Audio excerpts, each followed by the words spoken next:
Angakona unwana Yena ntena ni bula Inena yatinena Pula Bosi yitangena The champ is here and I to defend his title. Shile bakokwane. Greetings from Musoni. Ntukulu wabangoni ni bandao. Welcome back to my channel, and those that are new to this channel, press that subscriber button, press that notification bell, and join us on this journey of remembrance. Today we're going to have a lot of fun with this groundbreaking scholarship. The Misiri Legend Explored are the Kalenjin descendants of the pharaohs, the ancient Egyptians. Okay, so when we speak of ancient Egyptians, it is very important to be specific and not speak in general, because the Ptolemies, the Greeks, the Ptolemaic dynasty, they also count as ancient Egyptians, Cleopatra, and then, but it is a foreign dynasty that is not that did not rise from an indigenous ancient Egyptian family. In this video that I posted in my channel 5 months ago, it's titled "The Founders." I highlighted founders of the ancient Egypt or Black anthropological evidence, because I did not speak of ancient Egyptians in general, because you can have ancient Egyptians who came from, if somebody, for example, you have people coming from Asia and they settle in ancient Egypt because obviously it attracted people from all over the world. Greeks had been migrating to Egypt over a long period of time. So many foreigners could become citizens in ancient Egypt and even become officials of the pharaoh. Just because they were not indigenous, they were not restricted from becoming citizens. So when we speak of ancient Egyptians, we're not talking about those people. We are talking about the indigenous group, the founders. And in this video, I demonstrated using anthropological evidence that the founders being the pre-dynastic ancient Egyptians who were found in areas like Al-Badari and Napata, those ones were anthropologically related to the Bantu people.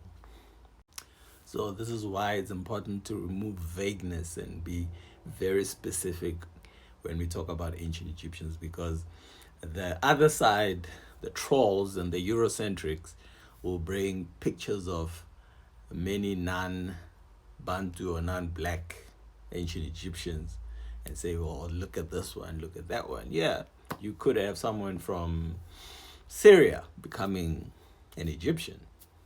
What stops them? Just like today you have all kinds of Americans from all races and all kinds of South Africans from different races, but we know that the native South Africans are Bantu, the indigenous ones. But before we dive into the scholarship, I just want to share a little bit of my experience in Egypt during my festive season.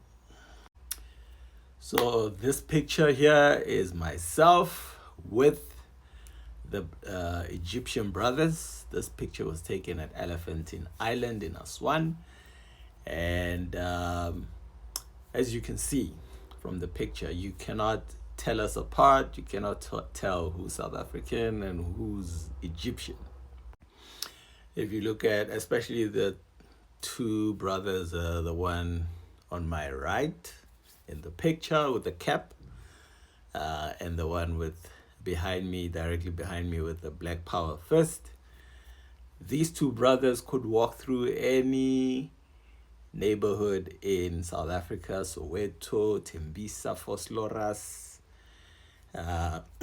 Pinar, Bushbuckridge, anywhere, and people would actually greet them in the local language, expecting them to understand, because they actually look like us. I think the only guy who probably is a bit of an outlier, the one on the right in the picture, is he has a bit of that Somalian look to him. But other two brothers, zero telling. They could walk through Johannesburg and everybody would be like, hola, hola, fede, fede, you know what I'm saying? So yeah, this short introduction is very important in the context of what we are going to discuss, because people who do not have this in their background, this knowledge, because a lot of people, when they think of modern Egyptians, they think in the context of your light, your white type, your Caucasian type, that is usually mostly that's more dominant in the northern parts, and that's the idea they have of Egyptians, if you've never been to Egypt. And that would puzzle people when we speak of Kalenjin people as having come from ancient Egypt. So I'm bridging that gap of imagination of how could people that look like that have come from a place that looks like this. And the picture you're looking at is the first time I went to Egypt. This was in 2018. And next to me, I'm sitting next to my friend Ahmed, and we met in the plane. So as just before takeoff, he came in, he greeted me with the local greeting, and I responded with a hi. And then towards landing, we didn't speak during the duration of the flight, but about 20-30 minutes or so before landing, he asked me, where are you from, So I told him I'm from South Africa. And he's like, oh, I thought you were from Aswan in Egypt. I was puzzled because I still hadn't seen people in Aswan, And I was like, okay. And he says, well, my greeting is the one that my response to his greeting is the one that gave me away that I wasn't from Egypt. So our story begins with Dr. Sambu, the author of the text upon which this video is based. His name is, I'm not going to mention his first name in case I murder it. So it's Dr. Sambu. He studied in the University of South Africa, UNISA. And as he grew up with the oral tradition from his elders that stated that they came from Misiri, Mizraim, ancient Egypt. And so out of that, during his studies, he decided for his dissertation, decided he is going to investigate the oral tradition, and out of that came the 736 pages of the dissertation, Asiis and Asiis, Eastern Africa's Kalenjin people and their Pharaonic origin legend, a comparative study, volume 1. So we begin with the people. Who are the Kalenjin? Formerly known as the Nandi-speaking peoples, most Kalenjin people are to be found in the western highlands of Kenya along the Rift Valley. Others live in the eastern districts of Uganda, while yet others live in the northeastern parts of Tanzania. Others close kin live along the borders areas between and in the adjacent areas of the Sudan and Ethiopia. Most of them are either pastoralists or mixed farmers. The term Kalenjin is an exonym derived by outsiders from the popular native phrase meaning I tell you or I have told you.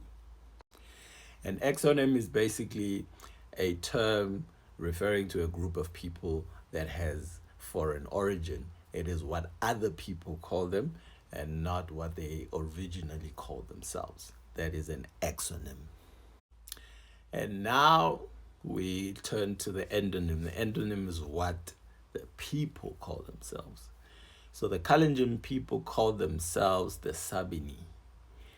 And these are the descendants of the ancient Egyptian military clan called the Kalenjin, known from ancient Egyptian Greek records as the Sabinese. Sabini, variations of the term. The middle finger delta area of the Nile towards the Mediterranean Sea was called Sabinitas by the Greeks. And Herodotus, in his histories, book 2, he speaks about the different groups of the Kalenjins. And we read, the cantons of the Kalenjins are different. They include the following: the cantons of Thebes, Bustasis, Aftis, Tanis, Mendes, and the Sabinitas. And the second variation of the term is Sebe. It is only another way of saying Sabini or Sapini. The Kalenjin of Uganda generally go by this name, Sebe. And the other variation is Sabawut. Most probably murdering these terms. So my apologies to my Kalenjin family. It is a version of the very same name, Sabini, that the Kalenjin occupy part of the Kenyan slopes of Mount Elgon collectively go by. The term appears in ancient records in various contexts, but always in relation to the military notion. The example of that is found in the Bible. For example, in the books of Romans and James, it is the name of the God of the Hebrews, i.e., the Lord of Sabaoth. And the definition of Sabaoth in the Greek, it is defined as armies, a military epithet of God. And this definition I obtained from Bible Concordance and Strong's. And then the fourth variation of the term is Mayot. And I'll probably murder it very much. This is why I need a Kalenjin friend, to help me, be aligned to the proper pronunciations. So for now, we'll work with my natural inclination. The Kalenjin, the main body of the vast and diverse Kalenjin community is to be found in Kenya. It comprises the following sub-ethnic groups. There are many sub-ethnic groups. We will not mention all of them. That's why I put etc. there. So you've got the Kipkoeech, the Nandi, the Tugen, the Keyo, the Pokot, the Merkweta. And the Merkweta, we have Endo, Almo, Kiptani, Barokot, and Sengwer, and the Sabaot clusters. We have the Kooni, Sapini, Pohok, and the Pongomek of Mount Elgon area, and the Tarik and Ogik, the Robo. The map you are looking at might not be visible to everybody, depending on the strength of your eyesight. It is the probable route of Proto-Kalenjin migration and still inhabited by linguistically akin peoples.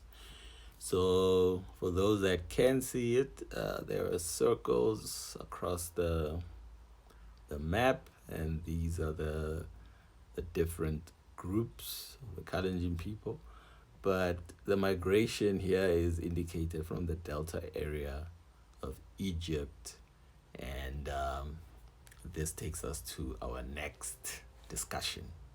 And that is, where in ancient Egypt do the Kalenjin say they came from? A country called Misiri. That is, to begin with, it is a biblical term a term found in the Bible as well. Mizraim. When you in biblical parables, Mizraim is a person, a descendant of Ham. But when you go into the Bible Concordance and Strong's, the definition of Mizraim is Upper and Low Egypt and Lower Egypt, or the Egyptians, basically. So that is the country. Now we move on to where in Egypt did they come from. So the specific region in ancient Egypt from which they came, according to the tradition, is called Teto. And in the Meduneta is what the Greeks call the hieroglyphics, the ancient Egyptian inscription, the Holy Scriptures. It is Dido in ancient Egyptian. And it is rendered by E.A. Wallace Budge in his dictionary as Tetet, which the ancient Greeks called Busiris, which later came to be known as Abusir. It is in the delta area of Egypt. When we look at the variation of the term Sapini, Sabe, Sabeni, it links with an ancient Egyptian term Sapi, and Sapi or Sapime, referring to Sais, or the capital of Cites. So this area, if you look at the Meduneta, you see the shield and arrows there, and you see the bow. So this area, Cites, is a nome that is right next to Abusir, which is Dido or Teto or Tetet, which is also right next to Cites. These were like provinces or areas that are in the delta, and the determinants of bow, shield, and arrows that characterize the above hieroglyphic renderings serve to confirm that indeed this was the location of a clan that was chiefly involved in warfare. Next question is, when did the Kalenjin migrate from ancient Egypt? The Kalenjin seem to have left Egypt prior to the Romans banning the rituals associated with Isis in favor of Christianity. So a bit of background on that is the Greeks, or the Romans rather, over a period of time started closing down ancient temples, ancient Egyptian temples, in order to enforce Christianity onto the people. And so the last temple that was closed down is the temple of Isis at Philae Temple in Aswan, and that was shut down around the 6th century AD. And the author states the following reason for this hypothesis. It is important for the purpose of dating and to note that the ancestors of the Kalenjin did not adopt Christianity.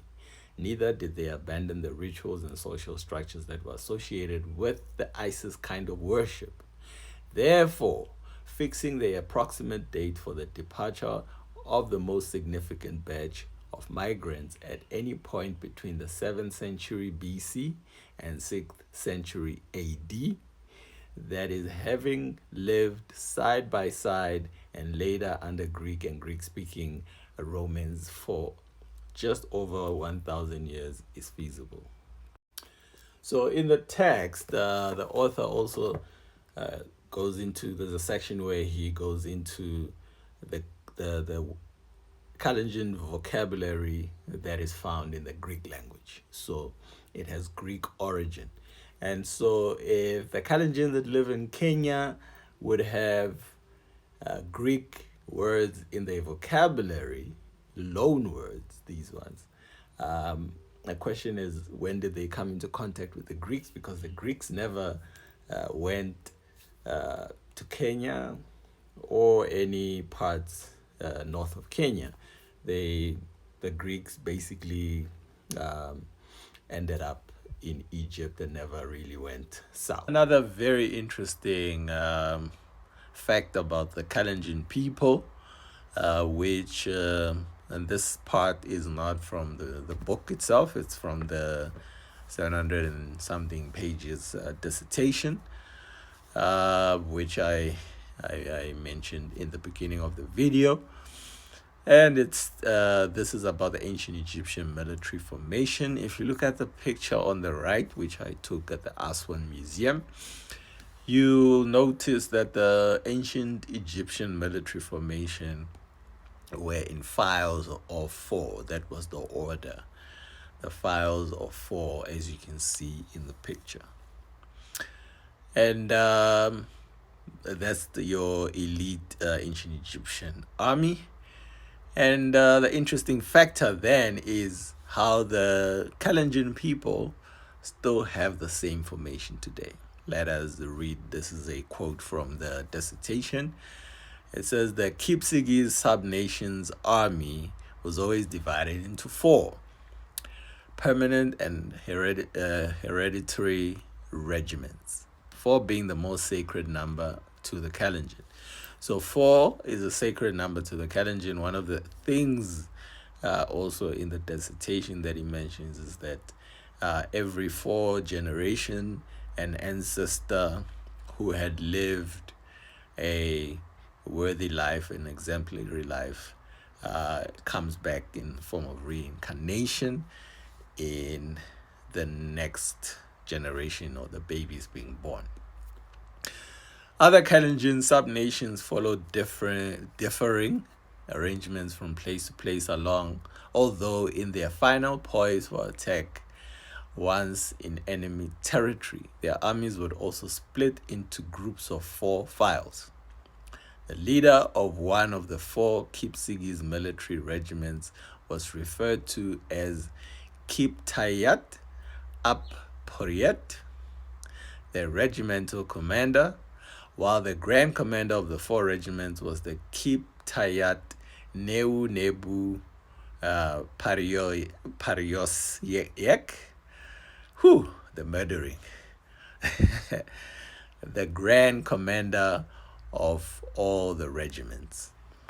I found this to be a very, very interesting fact, so I had to throw it in. And also the other thing is, this video will be part 1. There will be a part 2 and probably a 3. In part 2 and 3, I'll be getting into the culture. So in this part, we're going to be mainly focused on the linguistic evidence, because language plays a very important role in the identity of a people. So we are going to lay the foundation with that, so that later on, when you see the similarities in the culture, we cannot have a conversation of coincidence. So if we can eliminate coincidence or chance in the language itself, then automatically we can conclude that the cultural similarities come from a common origin. So in part 2, I'll be talking about the concept of ma'at in the Kalenjin, amongst the Kalenjin people today. Just as in any court case, if you have a crime and a suspect, if you have enough hypothesis to investigate the suspect, then you before you can actually spend your resources in investigating, you have to have enough evidence that the suspect is worth investigating. And in this case, the suspect is the Kalenjin people, and their crime is that they came from ancient Egypt while being black. And so we have enough data to establish them as a suspect. And now it's time to go into the results of the investigation, which is the linguistic evidence. And we start that with a quote from Professor Christopher Elliott, who has spent numerous years in East Africa studying the cultures and the peoples of East Africa and its histories. And in this quote from his 1968 work, he says, "There is no question that evidence drawn from the study of African languages is going to be a major source in the historian's reconstruction of the African past, especially the more ancient past. It can provide a wealth of data where the traditional historical sources fail. Example, for those periods before writing was known, which are beyond the reach of oral tradition, it can give identity to cultures for which archaeology can only describe the material possessions, and detail to the cultural events for which the evidence of comparative ethnology can only suggest the bare existence. Nevertheless, linguistic evidence has so far been hardly used at all in the writing of African history, probably because very few historians know the variety of its users." Highlight that. Very few of them. So linguistics is mathematics. So we will begin with the approach in the mathematical model. Some people might not be able to read. This is quite fine, so I will read it out. The mathematical model in figure 1. Figure 1 is the one here at the top. Represents a purely hypothetical case based on a true scenario.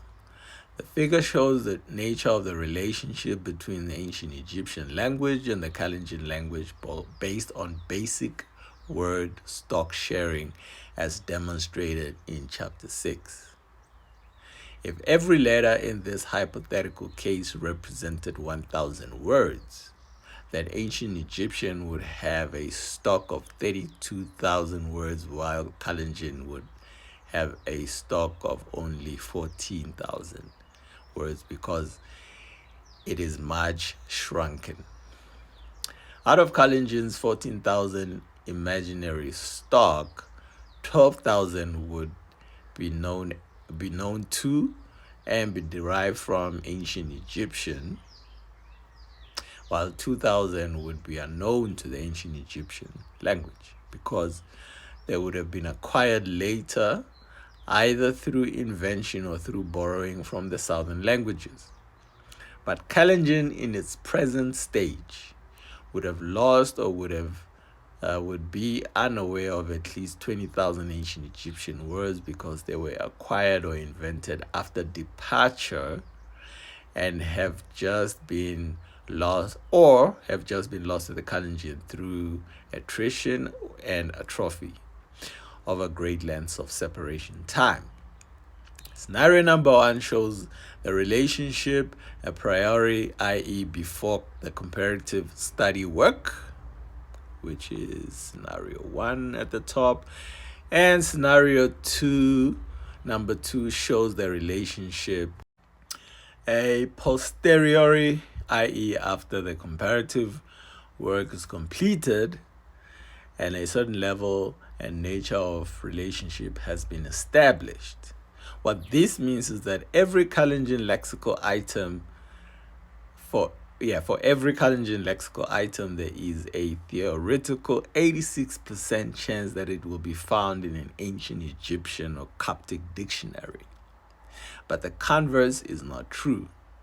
A search, therefore, is best begun from the shrunken daughter language and not the other way around. So we'll begin with some of the terms just to show, as an example, that there is a sharing of vocabulary between the ancient Egyptian language and Kalenjin, and I hope this is visible. And we have the first term is Kemet, which means the country or the nation. I know a lot of people are thinking black land or black soil or black people and all that, but that is not true. I know a lot of people will definitely have an issue with that part about Kemet meaning black land or black soil or black people. But like I said, this video cannot make it too long. But if you're genuinely interested in that discussion, this brother over here, Asa Imhotep, you can visit his channel. He has done tremendous work. He's a linguist himself. He's done tremendous work in breaking down why the term does not mean black soil or black people. And besides that, besides the scholarship evidence, common sense should tell us that there is no place in Africa, there is no group of people in Africa that call themselves black people.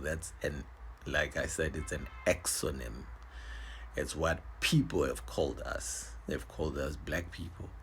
There's no group in Africa that calls themselves black people or their land or name their land after any phenotype, whether it's skin color or facial features or any physical description of those people. Place names throughout Africa are geographically based on geographical features and not people's skin color. And it would be strange for ancient Egyptians to be black and call their land black people. Why would they do that? Doesn't make sense. But besides, even the term black in Africa, we never used the term black the way the Europeans have used the word black. So if you understand this as Africans, for example, when in our Southern African languages, a light-skinned person is called white. If you translate it directly to English, they are white.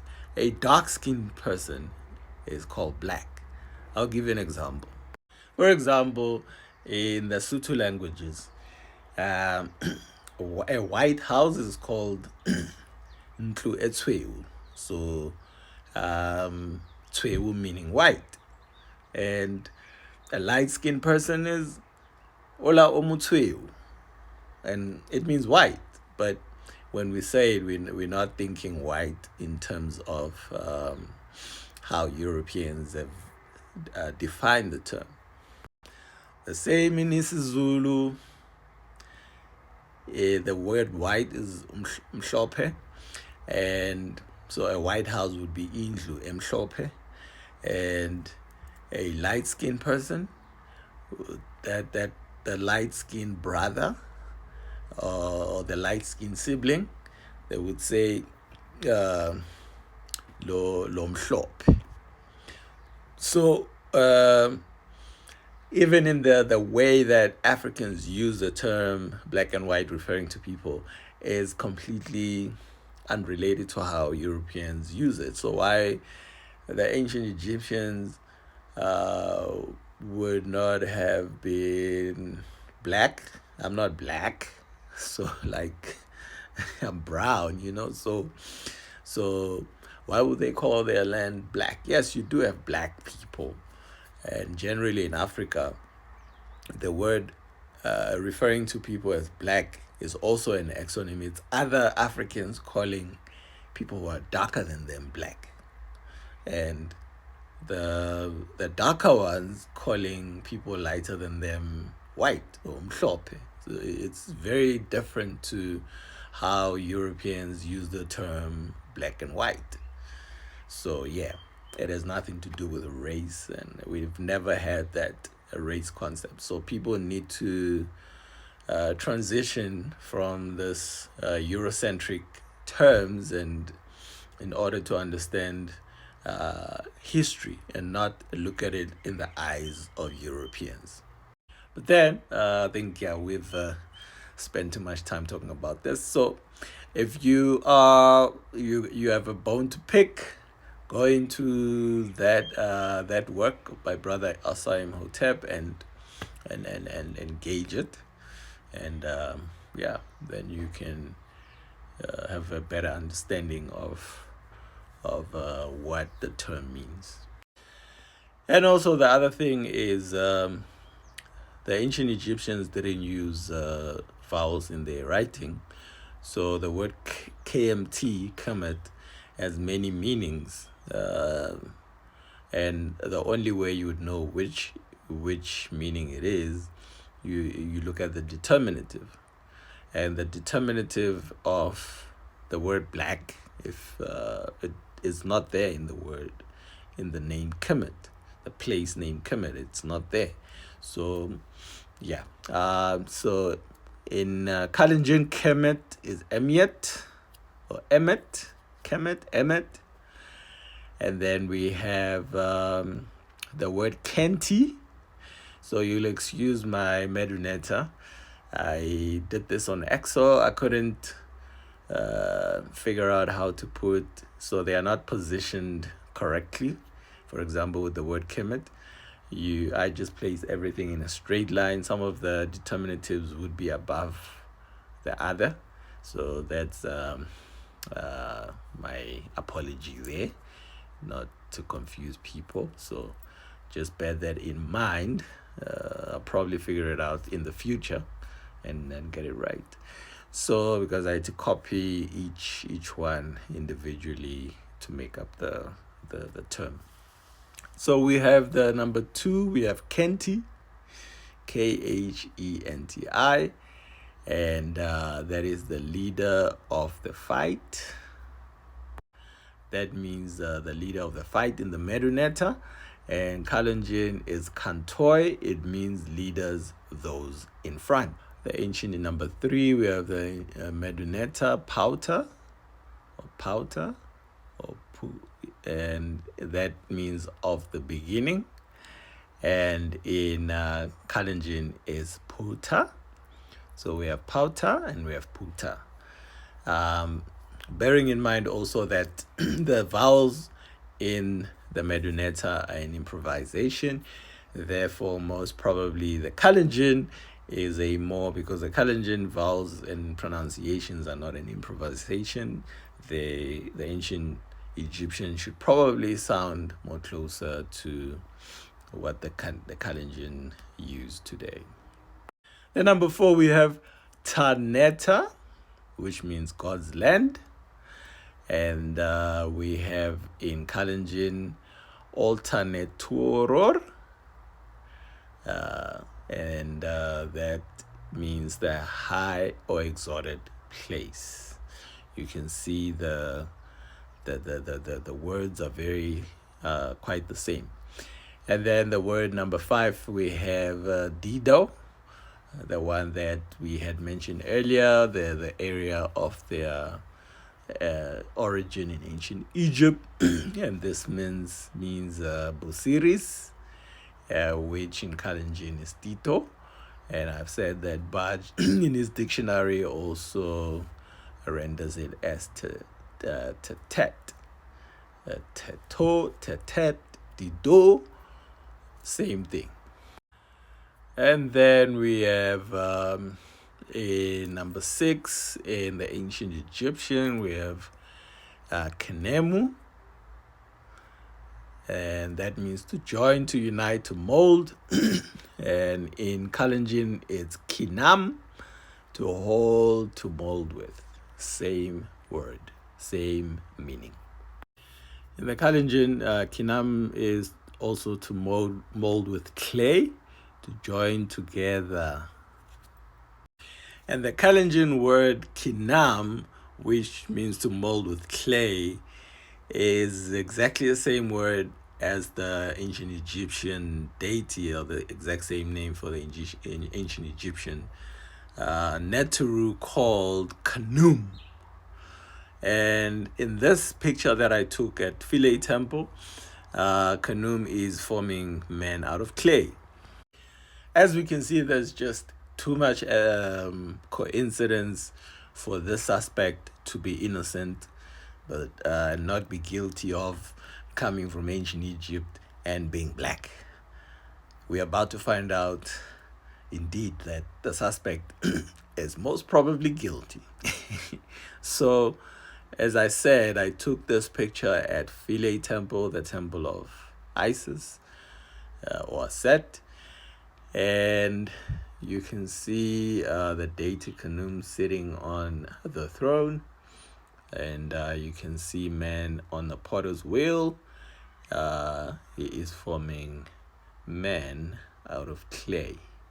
So that is the exact same. So his name Khnum is exactly as the Kalenjin word kinam, Khnum kinam, which means kinam meaning in the Kalenjin to mold out of clay. And as we said, Khnum in the ancient Egyptian Medunetta, there are no vowels, so the translators had to improvise on the vowels in terms of pronunciation. So the Kalenjin is probably more closer to what the ancient Egyptian called the Neteru Khnum or Kinam. All right, so these this one I took directly from the text, and so yes, the Medunetta will be arranged correctly, unlike in mine. And over here we have some major body parts words. The reason the author chose major body parts is because when you look at the trend of human beings borrowing words, they hardly change or borrow for words for your major body features. I'll use languages that we speak in Southern Africa. You'll never hear a person say in Zulu, iheyami, iheyami. No. They'll say inwele zami, misisi yamina. They'll never say hey yamina in Xitsonga. They'll say misisi yamina. A hand. You'll never hear someone say hand yamina, yababa. They'll say vokoramina. So words that we usually borrow are not words for major body parts.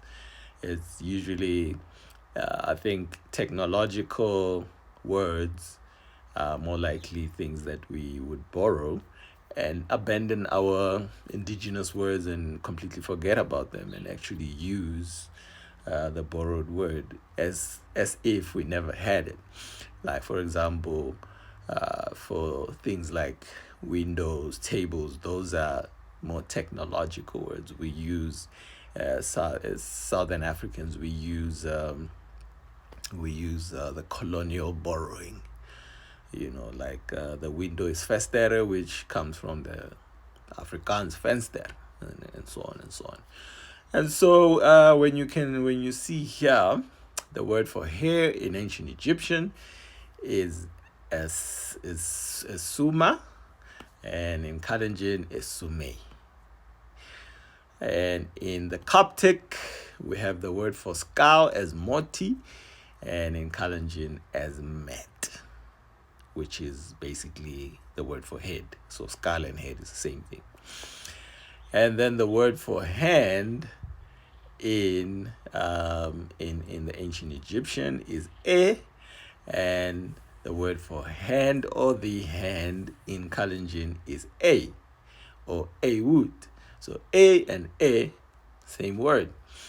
In the Coptic, the same word is tigik. And in the Kalenjin, the word for shoulder is tigig. So hand, shoulder, you can see the progression, because languages do not remain stagnant. They evolve. I mean, you can look at even in Southern Africa, the the word you'll find in two languages that are cousins, why cousins to a state where they are intelligible. Excuse my English. Intelligible languages like the Sotho languages. These are languages where one person speaks and the other one speaks the other. They understand each other. And between the two languages, one word, hulapa, means to get tired, and to the other it means to be hungry. But it's the exact same word. So it's not when we compare linguistically languages, especially for people who had been separated over centuries, we can't be stuck with it. It has to be arm specifically. An arm and a shoulder, they are quite tied together, so it will definitely make sense. And then the word for nose in ancient Egyptian is sherut, and in Kalenjin is serut. And in the Coptic, we have the word for bosom or breast is kuun, and in Kalenjin is kina. You can see it's the same word. And the word for neck, throat, windpipe in ancient Egyptian is artit, and in Kalenjin is katit. And the word for ear in ancient Egyptian is aten, and in the Kalenjin language is iit or itin. Aten, itin. You can hear the similarity. And in the Coptic language, you have the word for bowels or intestines as machet, and in the Kalenjin, the word for stomach or bowels and intestines is moet. And in the Kalenjin, you have in the Coptic, the word for back of man or beast is soy, and in Kalenjin is su'a or sweat, for the word basically for loins, waist, and the waist. And then in the ancient Egyptian, the word for hip or loin, in the Coptic is kerte, or kete, however it's pronounced. And then in the Kalenjin, the word for buttock is kwet. And the word for vulva or vagina in the Medunetta is ket, and in the Kalenjin, the vagina, especially in Marakwet, is kwet. Ket, kwet, same word. And the word for penis in the Medunetta is meth, and in the Kalenjin is monyisiat. So we continue. We have vagina back again. We have in the Medunetta, the word for vulva is kefenet, and then in Kalenjin, for the word for clitoris is kapiniet.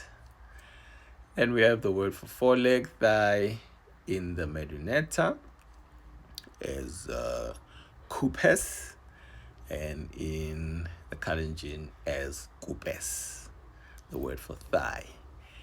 And then the word for knee in the Coptic is keli, and in the Kalenjin is kael or kaeldo, the word for leg in the Kalenjin, and the word for knee is keli in the Coptic. And the word for a thigh in the Coptic is ker, and the word for foot or leg in the Kalenjin is kereng. And then we have the word for claw in the Medunetta is shat, and then we have in the Kalenjin a word for claw or a nail as siet. Coptic run is chogi, and to hurry hither in the Kalenjin is chog. Chogi, chog. All right, I'll just give you guys one more slide, and because there's quite plenty, as you'll see later on when we go towards the conclusion. And in the Coptic, we have the word for run as poat, and in Kalenjin as lapat. We have the word in the Medunetta for go is ui, and the word for go in Kalenjin is ui also. Exactly the same. And the word to write in the Medunetta is ser, and the word to write in Kalenjin is sir. Ser, sir. The word also in Coptic, the same word write is si or seek or si, which also sounds like sir in the Kalenjin. So you can see the continuity also there. And then the word to look at in Coptic is soun, and the word to look at in Kalenjin is sowen. The word to look, behold, in Coptic is iro. Is eor, and in the Kalenjin is iro. And the word to examine, to study in Coptic is ger, and in Kalenjin is ker, to have a look at. Have a look at is ker, and in Kalenjin in Coptic, examine, study is ger. The word to know in Coptic is noe, and in the Kalenjin is nai. And the word to witness, testimony, is martyria. And then in the Kalenjin, the ritual form of witness is martyriot. And the word to instruct in the Medunetta is motir. We don't have the vowels, of course. So, and in the Kalenjin is motir, instruct or initiate. And we go into a section of words under important feelings. Good in the Coptic is amoy or mio, and in the Kalenjin, good, it is good, is mia. The word for pleasure in the Medunetta is korem, and in Northern Kalenjin, it is nice or beautiful, means karam. Then in the Medunetta, to be peaceful is sharam, and in the Kalenjin, peace, love is chamyo. To greet, to salute in the Medunetta is sharam. In the Kalenjin, standard greeting is shamike. And much or greatly in the Coptic is emasho, and very well in the Kalenjin is miyaseng. The word for love in the Coptic is meret, and the beloved or beloved bride is mereret, and mereret in Kalenjin. And a beloved woman in the Medunetta is merut, and in the Kalenjin, the beloved or bride is merut,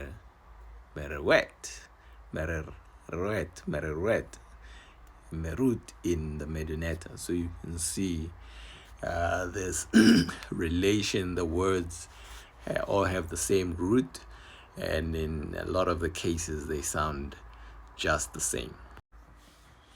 A very important note: the reason in the presentation I spoke about how the author selected specific words, basic words that are words for body parts and things like that. These are words which human beings are least likely to borrow from another language. So Why this is important? Because if these basic words which human beings retain when they borrow so many words from other languages that are especially in the technological sphere of the language, they retain basic words such as words for body parts. So those are more likely to point to a genetic relationship than words for windows and tables and spoons and things like that.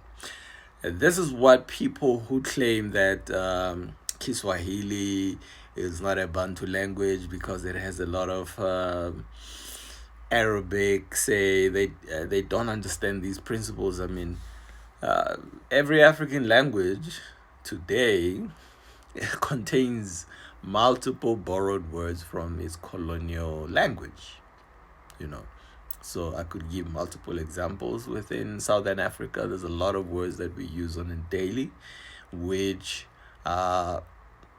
originate either from Afrikaans, which is a daughter of Dutch, and which was formed in South Africa, and English. So that's very important to understand why the specific words were selected.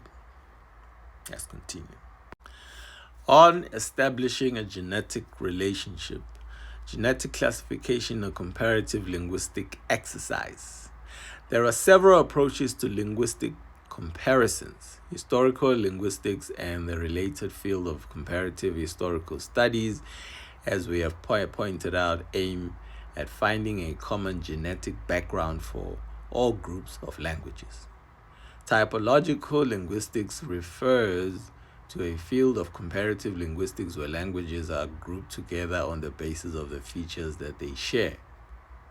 Languages grouped together with the same typological group need not be genetically, historically related. An example is given of English and Chinese, which are not genetically related, but they share a number of grammatical properties, such as relatively fixed and grammatically constrained word order, paucity of inflections, and prominence of function words. These shared features place the two languages quite close in a typological grouping in spite of the genetic distance separating them. Very important to understand.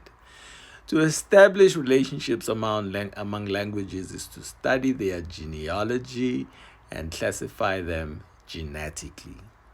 Unlike a typological classification, a genetic classification involves comparing the sound and meaning units of different languages in order to show common parentage, common ancestor.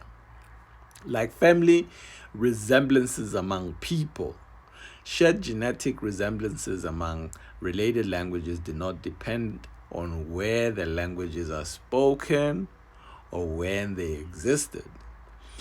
But members of a language family have a historical connection with one another and descend in common from a single ancestor. Language family trees show the relationships among languages. The oldest traceable ancestor language is shown at the top of the tree, and the bottom branches show the distance of relationship among the current living members of the family from the parent language and from one another. Related languages are alike in that their grammatical elements and vocabulary show regular correspondences in both sound and meaning. For example, the English word fish corresponds to the Latin Pisces, and in English, father to Latin pater, father pater. Where English has F, Latin has a P. English TH corresponds to Latin T, and so forth. These English and Latin words are obvious cognates. judging from the consistency in the adoption of the parallel elements P and F, T and TH. Comparative linguistics is a field in which sound and meaning correspondences among languages are analyzed. Genetic groups of languages are established, and by comparing modern languages, the hypothetical ancestor languages of such groups are tentatively reconstructed. Such reconstructed precursor languages are indicated by the term proto, as in Proto-Indo-European. So your Proto-Indo-European would be the ancestor of all the the languages within that family group, your English, your French, your etc. Linguists assume that the patterned similarities between languages are not accidental. They assume that three possible explanations once chance is ruled out. So the purpose of the exercise is to rule out chance, coincidences, borrowings, in order to determine that the languages actually have a common ancestor. They assume three possible explanations once chance is ruled out. One is mutual influence. So when you have two languages that have similarities, it's either they have mutual influence. It does not mean when they share linguistic features, does not mean they're genetically related. It could be a matter of mutual influence or a parallel. Number two would be a parallel development from a similar base. And then the third one would be because they all descend from a common ancestor. It is not always easy to differentiate between the three, and in some cases the experts need to look to all three to explain the similarities between any pair of languages. Katisit, that person's name is very difficult. Murder it. Excuse me. Puts numbers 2 and 3 above in a different way and demonstrates with a diagram as follows. So the genetic relationship, he states, of languages is usually defined by sound laws. Two phonetic strings are genetically related if one can be derived by sound laws from the other, and both from a postulated third phonetic string. These three possibilities determine the three ways in which languages A and B can be genetically related. All genetic relationship, however complicated they may be, can be reduced to combinations of these three basic patterns of genetic relationship. And then another quote from this text establishing a genetic relationship. The central object of this part is to attempt to present the incidence of lexical vocabulary and syntactical grammatical agreement between the ancient Egyptian language together with Coptic and the Kalenjin language as spoken today as evidence of the two sets of speakers' unity in antiquity. The consequence of incorporating a linguistic discussion is that if historical unity of language is ascertainable thereby, then historical unity with regard to other cultural aspects of life of which language is the chief outward expression and preserver must be found to be ascertainable too. That therefore any seeming evidence of historical unity within the cultural area must be taken seriously in tandem with the proven linguistic unity in antiquity. That is what I was talking about earlier, that the foundation that we're going to lay in this part 1 is the linguistic genetic relationship, so that when we then present in part 2 and 3 the cultural aspects, there is no question of coincidence or borrowing for that matter. A concise amount of linguistic evidence as presented should prove that there was a historical moment of cultural unity between the people of ancient Egypt and the ancestors of the Kalenjin. An attempt is made to establish ancient Egyptian Kalenjin cognates in the important comparative linguistics litmus paper areas of lexico-statistical analysis, word order analysis. So word order analysis also forms part of the criteria within which that points towards a genetic relationship between languages, which I will not dwell on in this video, will not really be going into, but I will state, however, that ancient Egyptian and Kalenjin share the verb subject order, the VSO order within a sentence. And then you have gender discrimination. So the gender discrimination, which you find also in the Kalenjin and the ancient Egyptian, you also find this concept of referring to certain items in nature or certain things as feminine or masculine, which will not also not dwell too much into, not to make this video too long. And then we have noun formation, reduplication, the causative, and negation.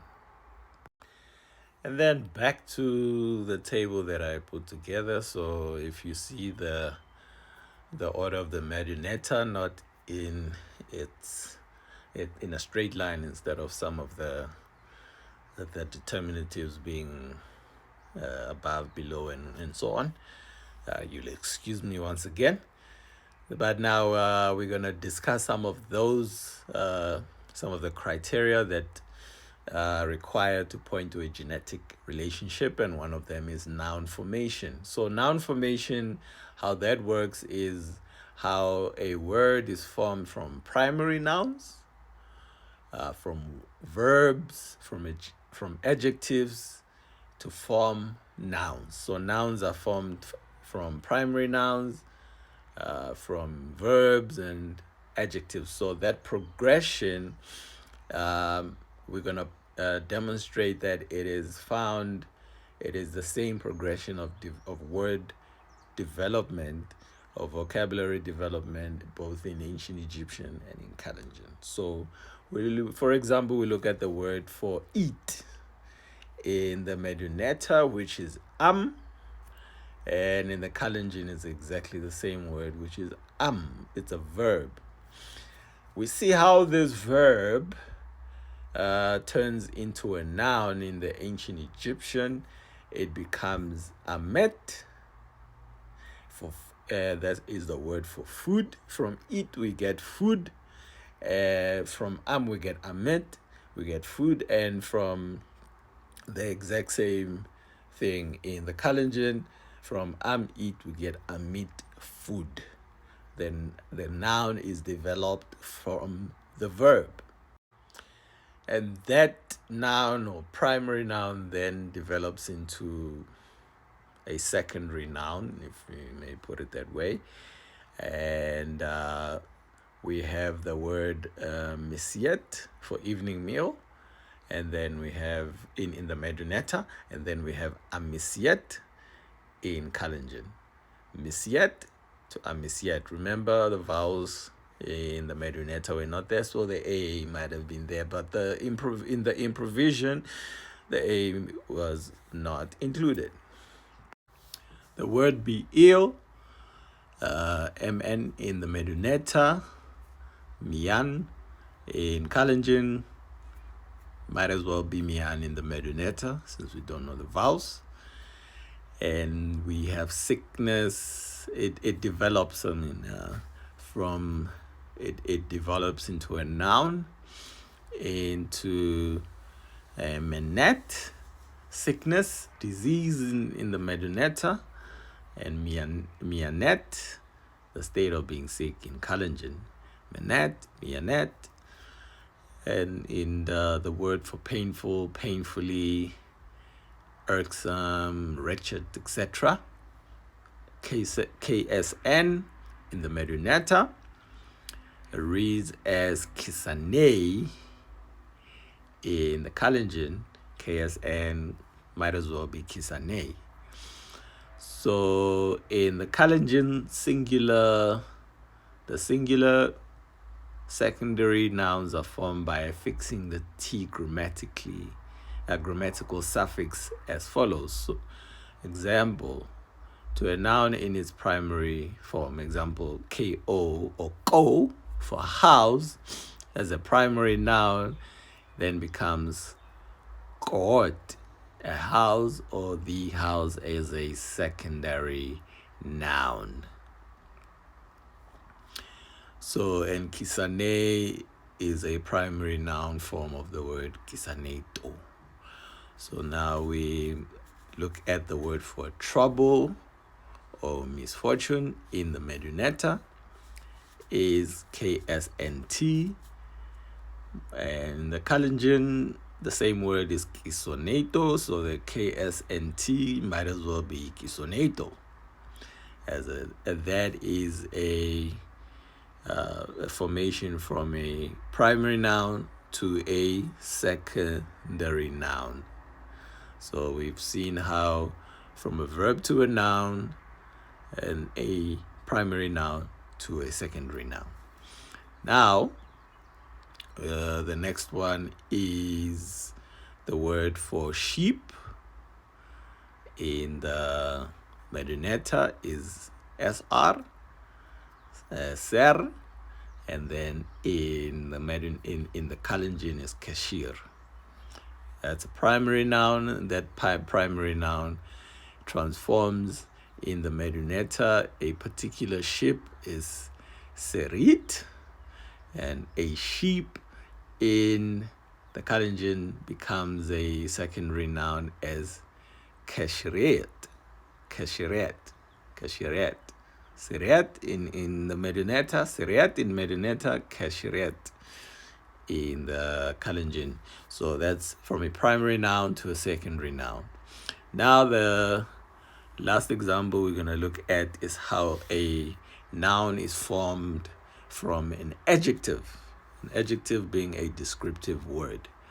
So the word for large in the Medunetta is au, and in the Kalenjin is o.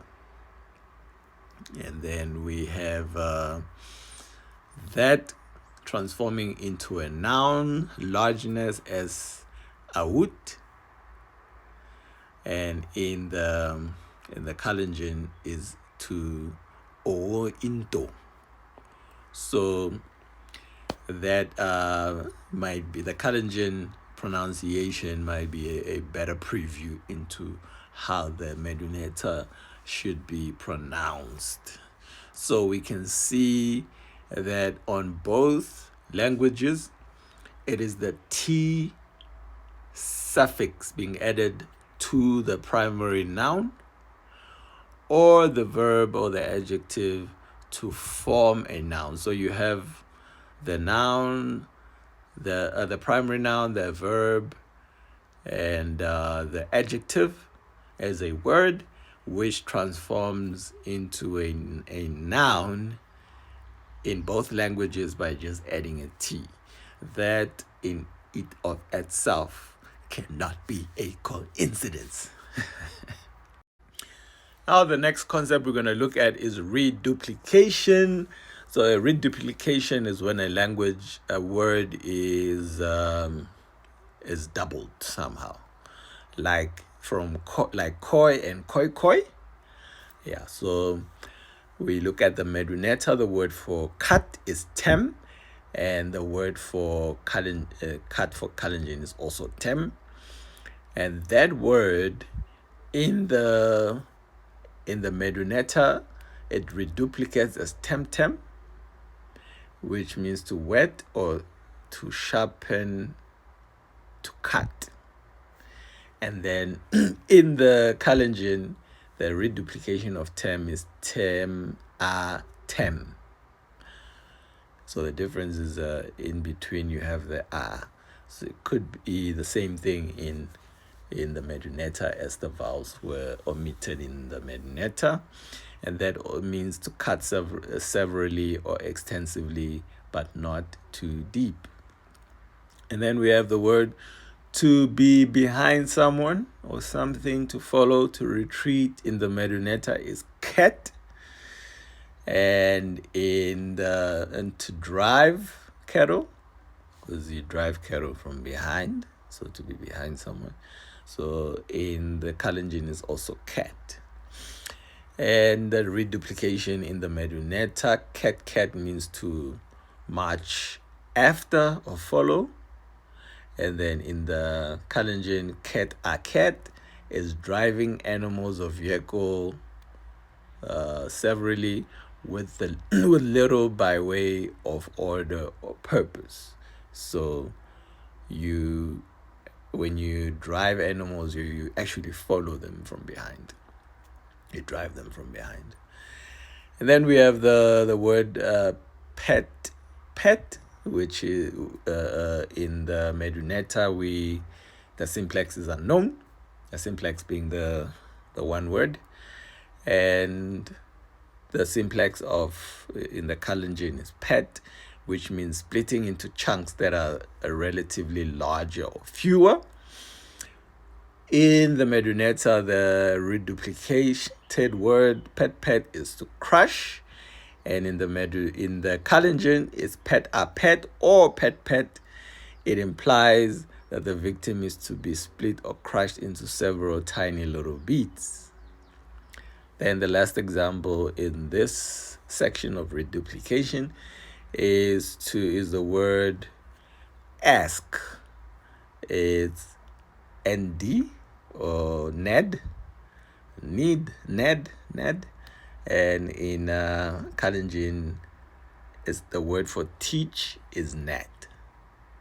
So you might ask yourself, asking and teaching, would that be the same thing? Well, I figured in teaching, there is inquiry, there is asking. So it forms part of teaching anyway. So then you have ned as a reduplication, meaning to take counsel. And then in the Kalenjin, net is to teach several things. So this comes from the Collins dictionary right there. So we move on to the next section. And then the last part that we're going to go into is the causative. And the causative basically meaning to cause, how a word transforms to that, to cause or to make to. But that will make sense as we go through the section.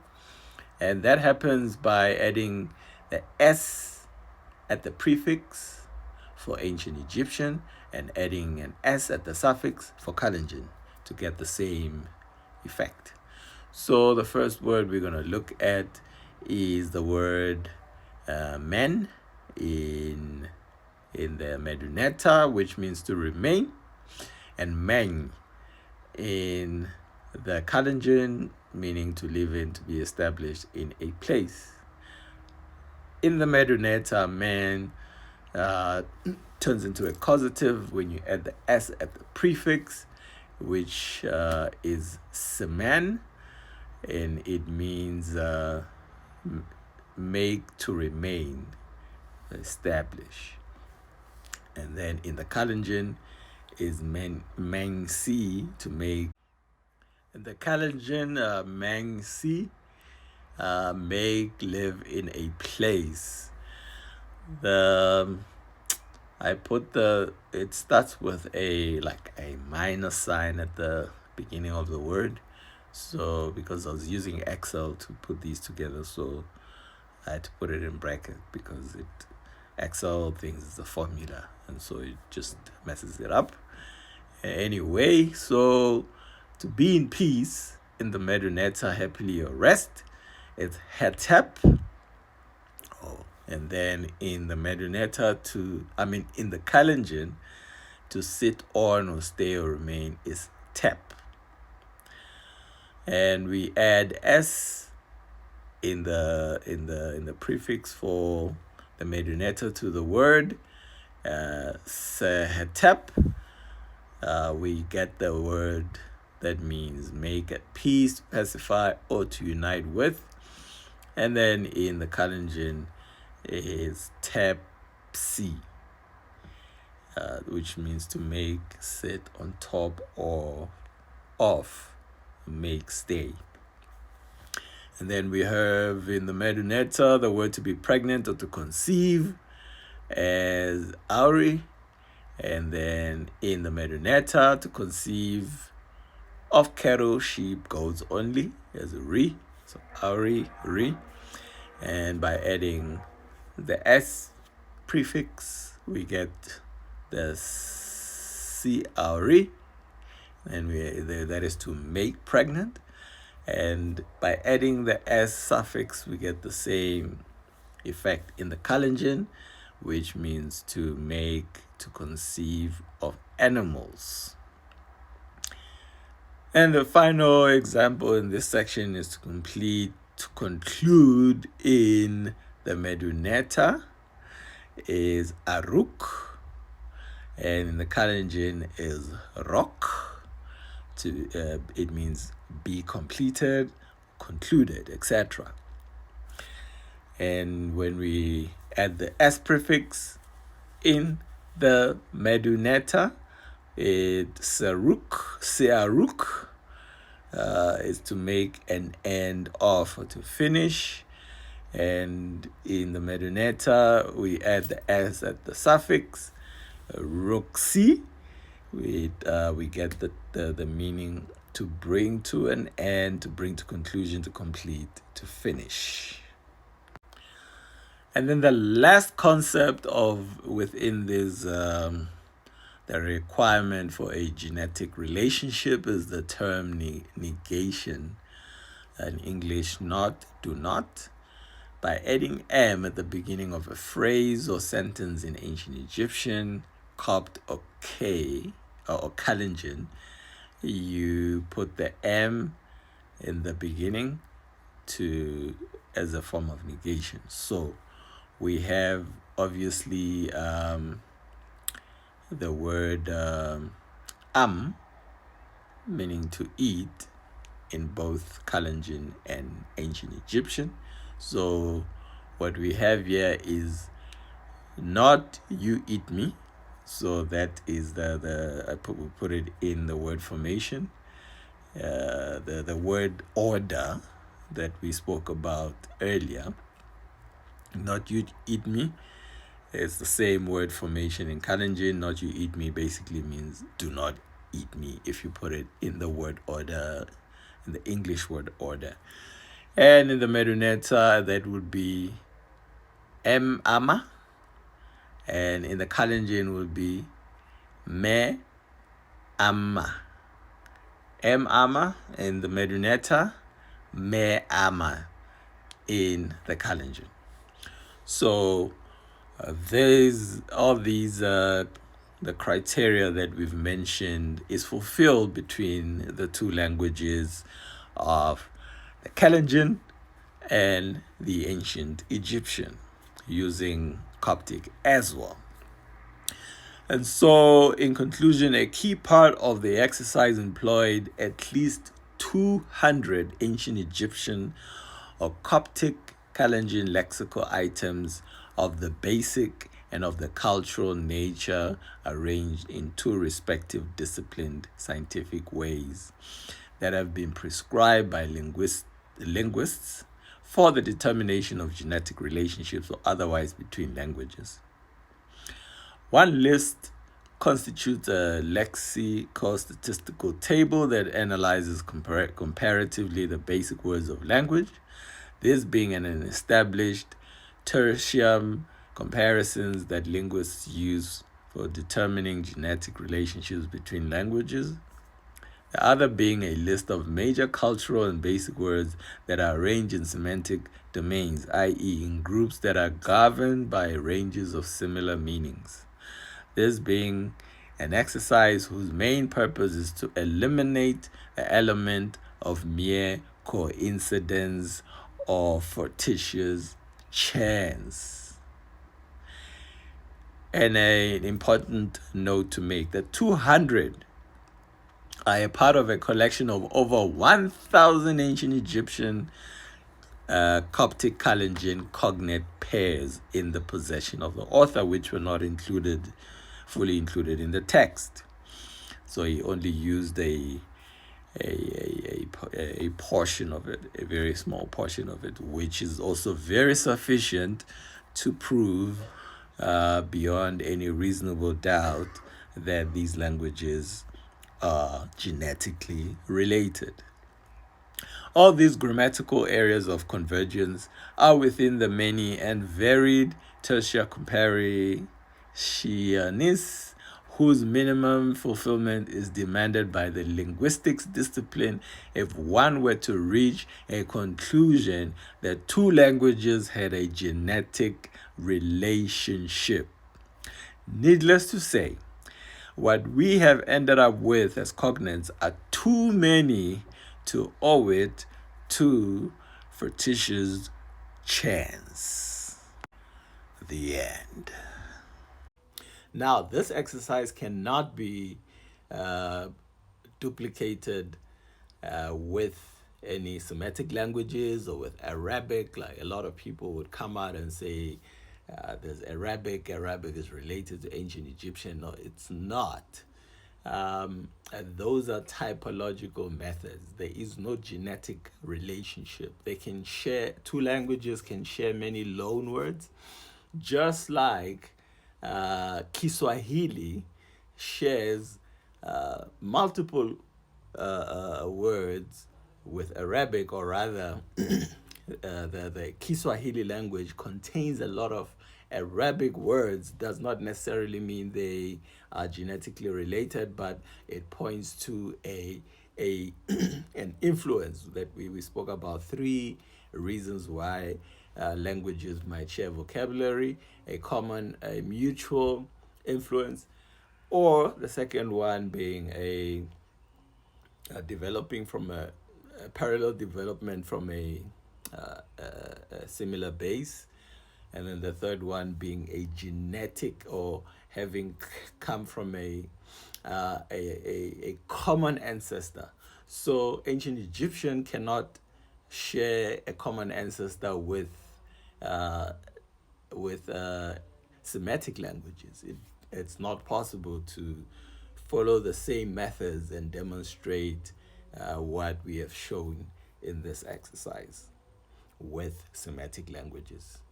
And one cannot use the comparative method to justify grouping certain groupings. For example, when people say that,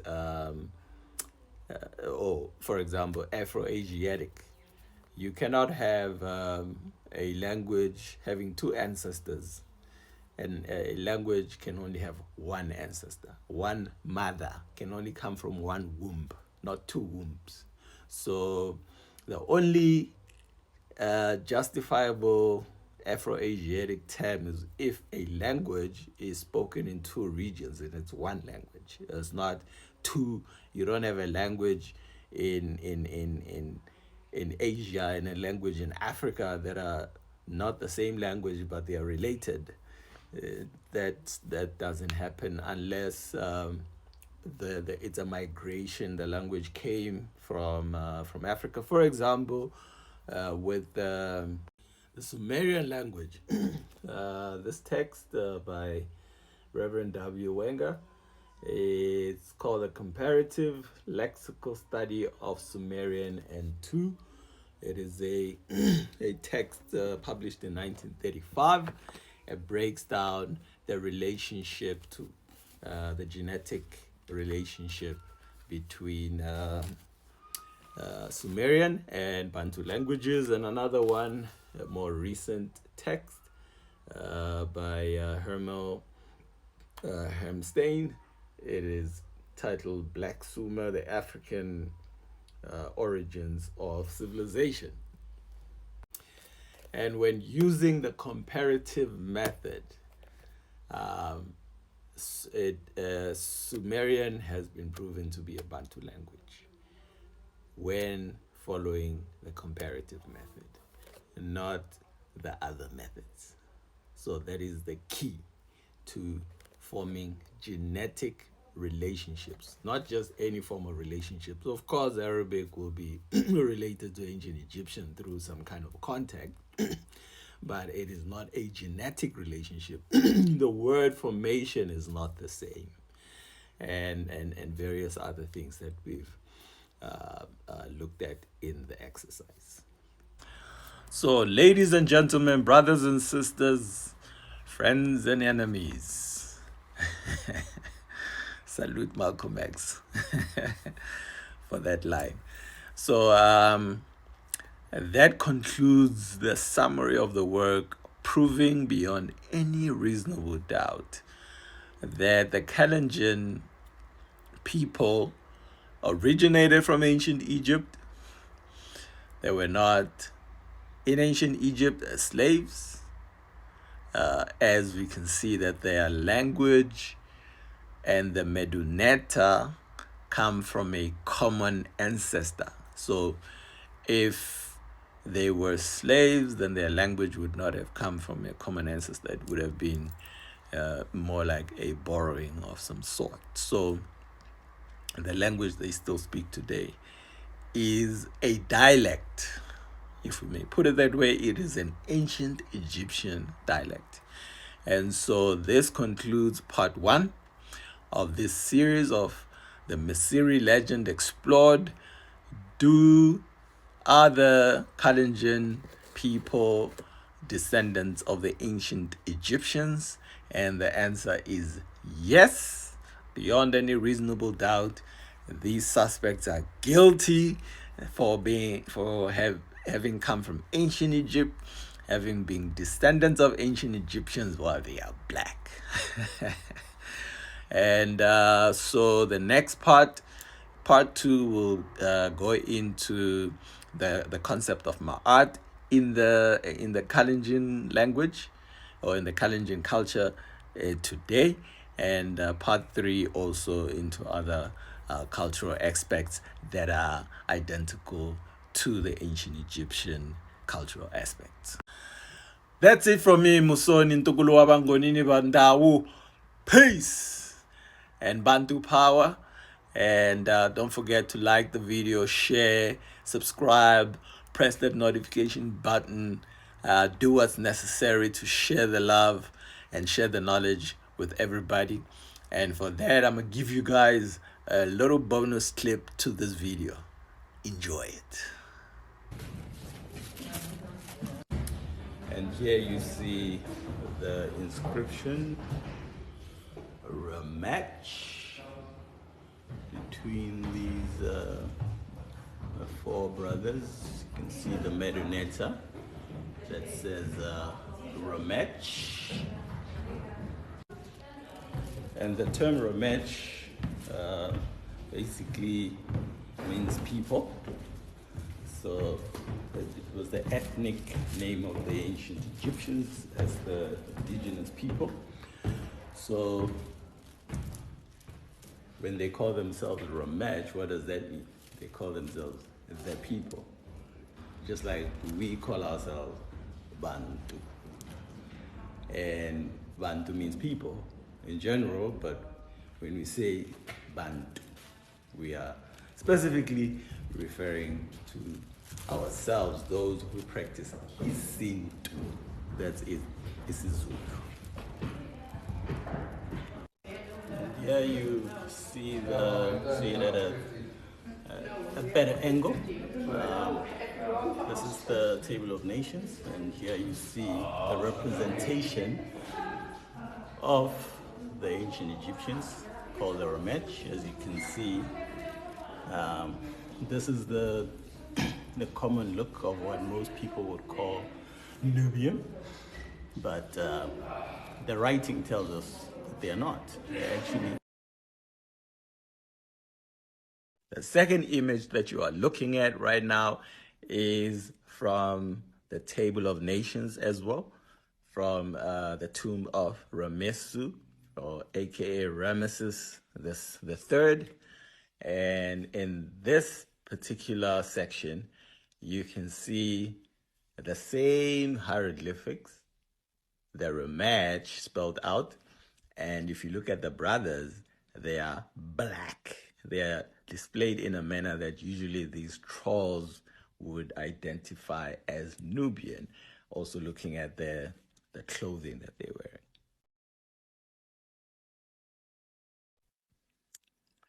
The real Egyptians are over here.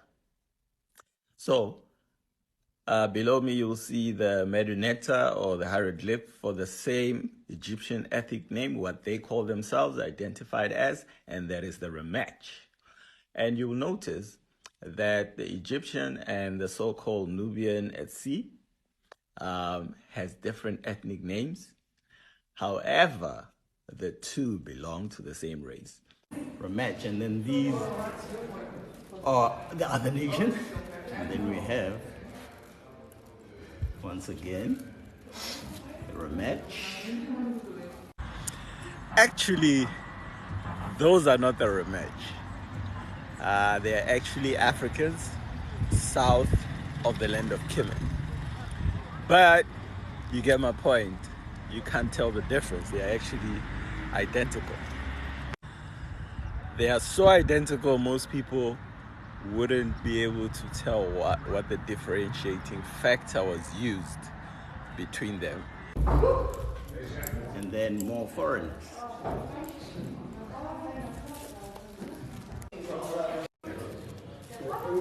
Now we are off to the next tomb. That's the hall. And we're going to show you guys more of the cool stuff. But as you can see, it's unmistakable, irrefutable fact that the ancient Egyptians were Bantu, the aka Ramach. Let those who think they have a counter argument, bring them right here. Let's see what they got. And then to add insult to injury, you know, I was at the temple of Hatshepsut before I came to the Valley of the Kings. So I looked for this picture. I thought I wasn't going to find it, but eventually I found this. You're looking at the hieroglyph, the Medunetta D2, which is the Medunetta for face in ancient Egypt. It is the Medunetta for face. As you can see, the features are elaborate. They are unmistakably Bantu. So I don't even have such elaborate features as this Medunetta does. So I've actually taken quite a few of them, also especially at Karnak. There's quite a few of them that I've taken. Very elaborate, such as this one right here. So it's quite a few. But anyway, the interesting thing is, while I was taking the picture, because it was not in the temple, it was amongst the rubbles from the temples, pieces from the temples that were put on the side and demarcated. So while I was trying to get a good picture, because the sun, I was taking the picture opposite to the sun, this tour guide from Egypt, an Egyptian, local Egyptians, he came up to me. He was so impressed. He's like, yo, you're so intelligent. You know, this face represents royalty. It looks like Obama. And he started going on and on about how Obama came from ancient Egypt, how his father is from the south of Egypt in Kenya, etc., etc.